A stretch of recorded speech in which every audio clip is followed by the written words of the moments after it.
Welcome to Dr. Jester Rants, and I'm gonna rant about, well, the Friday stupid. After all, no. After all, this is AOC. She is definitely not the brightest little bulb around. She is definitely not the sharpest tool you're gonna find. She is definitely a hammer. Even then, I think she is probably a handleless hammer of how useful she is. Either way, let's go. AOC proposes shutting down coal plant that provides 20% of Puerto Rico's electricity.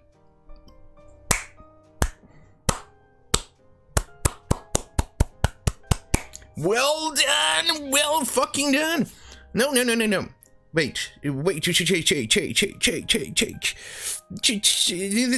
one is the applauses again? Is it the first one? No, that's the laugh. Yeah, she kind of deserves it. Or is it this one? No.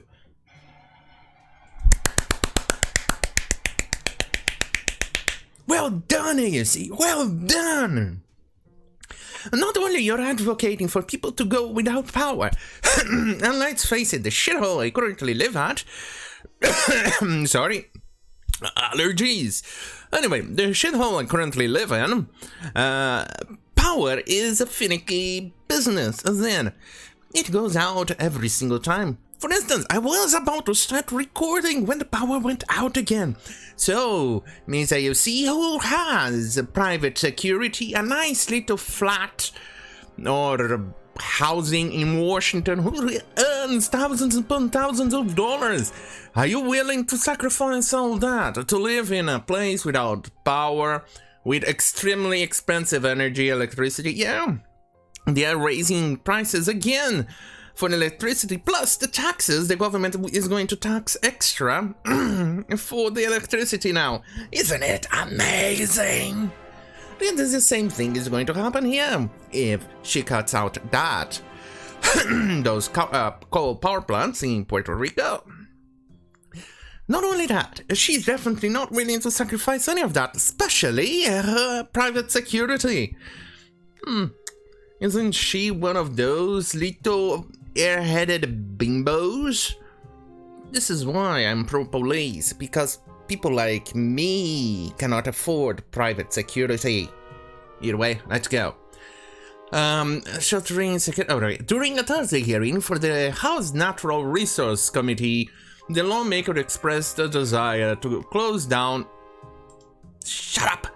Down AES Puerto Rico's coal plant in Guayama, which, according to Center for Industrial Progress founder Alex, I cannot say this name, who testified before the committee, provides 20% of the power for the electricity challenged island. Yes, you see, no. What will be her solution? No, wait for it. Wind power. Well, that's great. It should provide plenty of power when there's a hurricane nearby. But once there's no hurricane and the winds stop to blow, how are you going to get energy? Oh, don't worry. It's just rolling brownouts that I'm not going to suffer. I'm going to be in Twitch streaming Among Us with others.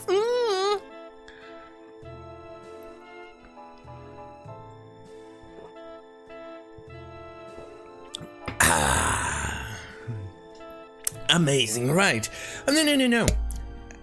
You could. Oh, she could. No. She could. Then try out the solar energy. Now that's amazing. It works. It's a sunny place after all. It's going to provide plenty of energy until you get nighttime or when it's cloudy. Or when there's a hurricane and the place is completely cloudy. Yeah, it turns out people don't need electricity during the nighttime. Who needs power during the night? Nobody needs to turn on the lights during the night. That's wonderful! Especially because people don't usually consume more electricity during nighttime, during the night. No.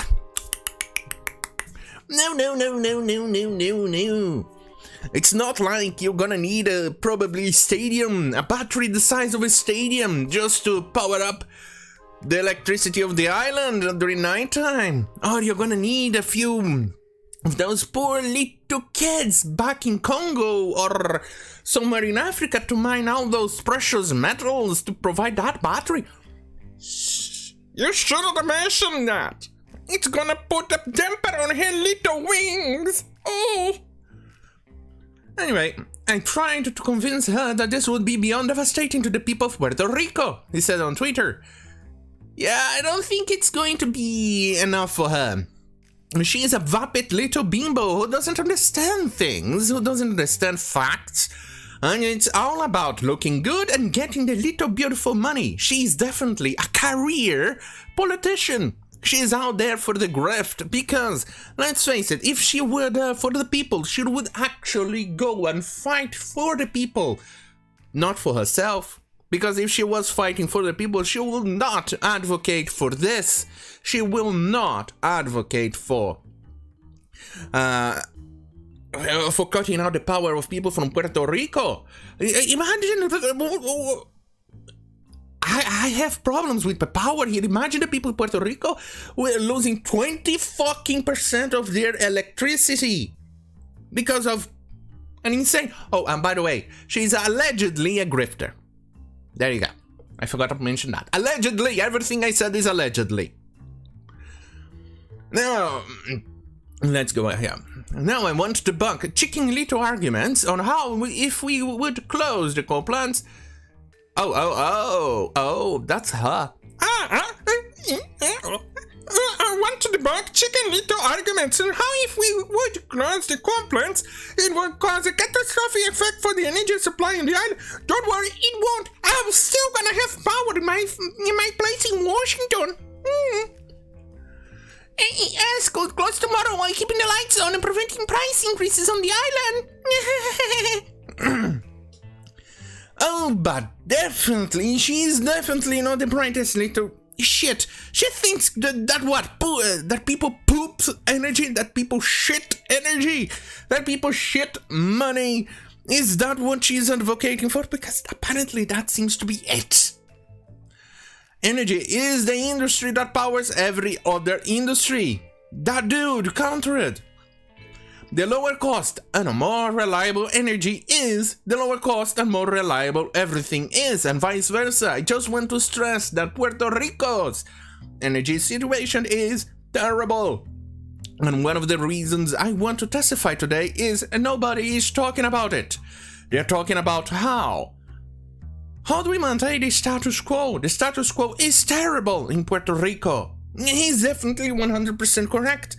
Because once you lose power, once you lose the energy, industries will start to fail and prices will skyrocket because now companies are going to start consuming the energy that would usually go for the people start using, and the companies will find it lacking. So they will start to have to fire employees because they now cannot produce the same amount of stuff that they were producing before, and things will definitely go downhill.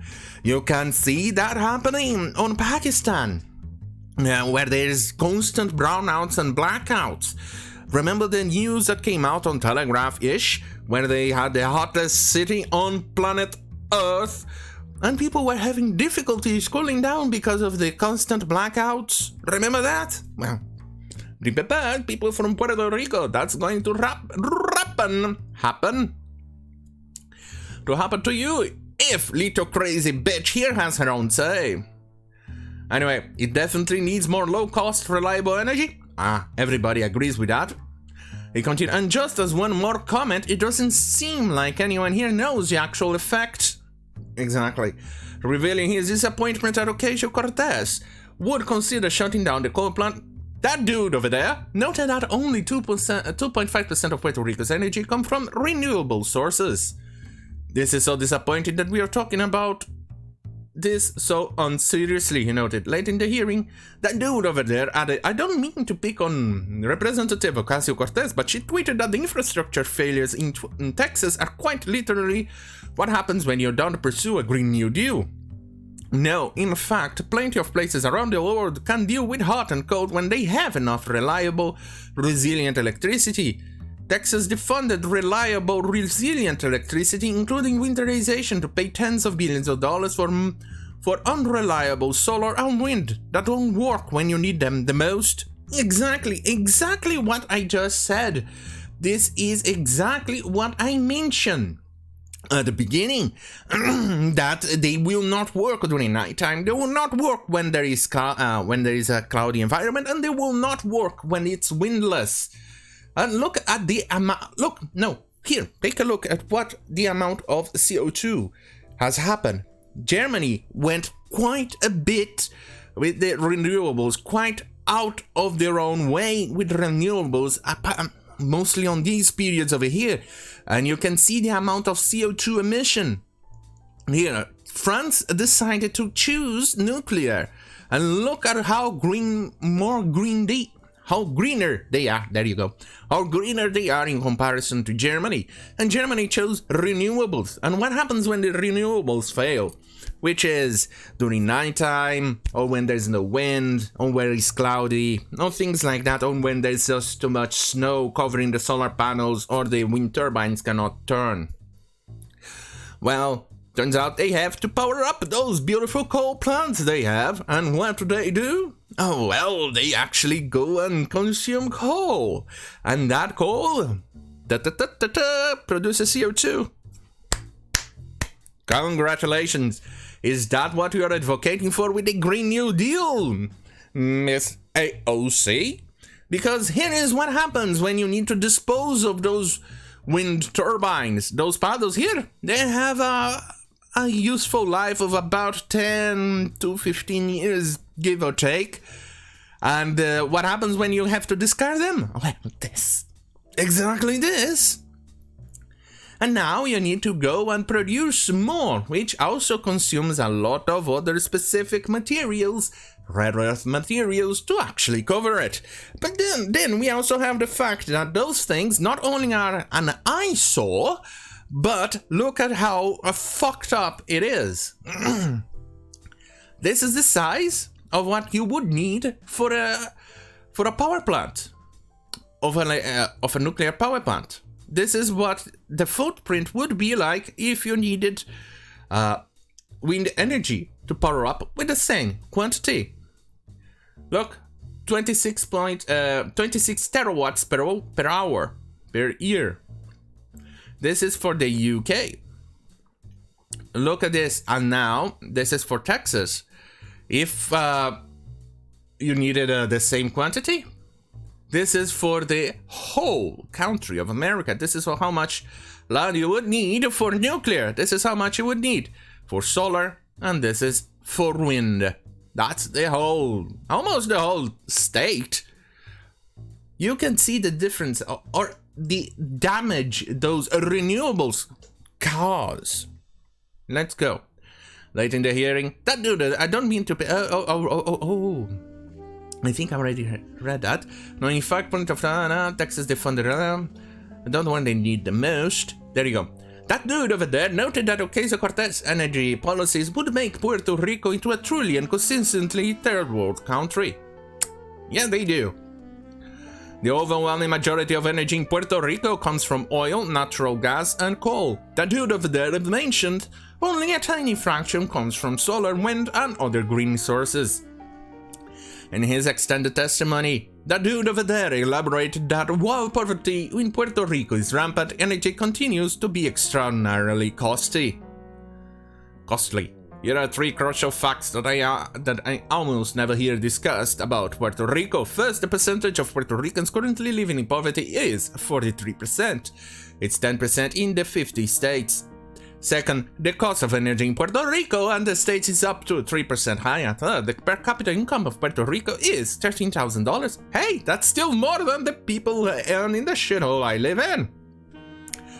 Honorable members, does it strike you as fair that someone earning $13,000 per year should be paid 3 times what you and I pay for energy that powers our homes? That's pretty much exactly what I pay, with even less than this per year.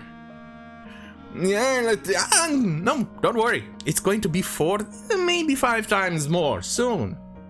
Because that's how much they're increasing the power. The power. The prices per power here. Anyway, I don't think it's fair, and I'm sure that you don't either. So what's the solution? While we are told that the solar and wind can provide low-cost, reliable energy, nothing could be further from the truth. Because solar and wind are unreliable. They don't replace reliable power plants. They add to the cost of reliable power plants. Exactly. Abuela, Ocasio-Cortez's grandmother, lives in Recibo, a town 40 miles west of San Juan. The power source for Recibo at Abuela's home remains unclear. The Daily Warrior reached out to Puerto Rico's Energy Commission for further information. This article will be updated with any comments. It's gone. Usually, if they are dealing with Latin Americans, you're pretty much sure that they will not reply to you. Not suffice to say, it's pretty much their role to standard on competence and But either way, we can see how little Ocasio-Cortez seems to care about people who are actually in need. We can see how much difference there is in her request to... how much difference there is to what she thinks the world should be in reality. Anyway, thank you for watching. Stay right here if you want this type of content. youtube.com/Dr. If you want spicy content, head to bitch.com/Dr. or minds.com/Dr. But I don't need to censor myself. For instance, I decided not to censor the name of that dude over there. On BitChute and minds.com, I wouldn't need to do that. Anyway, thank you for watching. Have a very great fucking night.